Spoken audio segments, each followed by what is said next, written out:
পৃথিবীতে এত এত এত কিছু হচ্ছে, সেই প্রভু যিশুর পক্ষে আপনি আর সেই যিশুর বিপক্ষে আপনি।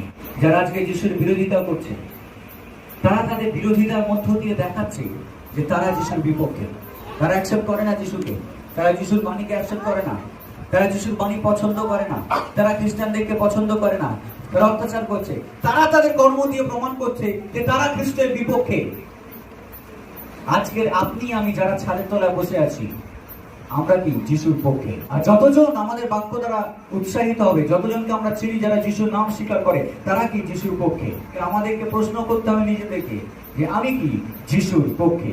আজকের আপনি হয়তো খ্রিস্টের বিরোধিতা করছেন না, আজকের আপনি হয়তো খ্রিস্ট বিশ্বাসীদের বিরুদ্ধে নন, আজকের আপনি খ্রিস্ট বিশ্বাসীদের পক্ষে, কিন্তু আপনি কি খ্রিস্টের পক্ষে? আমরা সাপোর্ট করতে পারি খ্রিস্টানদেরকে, আমরা সাপোর্ট করতে পারি চার্চ, ভালো হচ্ছে, ভালো কাজ হচ্ছে, অনেক কিছু হচ্ছে, কিন্তু আসলে কি আমরা যিশুর পক্ষে? আমাদের ভালো কথা প্রমাণ করবে না যে আমরা যিশুর পক্ষে কিনা। অনেকে আছে, অনেকে আছে, আমাদের পাড়ায় আছে, আমাদের গ্রামে আছে, আমাদের এলাকায় আছে অনেকেই, যারা সময় সময় যিশুকে নিয়ে মাতামাতি করে, যারা অনেক কিছু করে যিশুর নামে। তারা কি যিশুর পক্ষে? আপনি আমি কি যিশুর পক্ষে?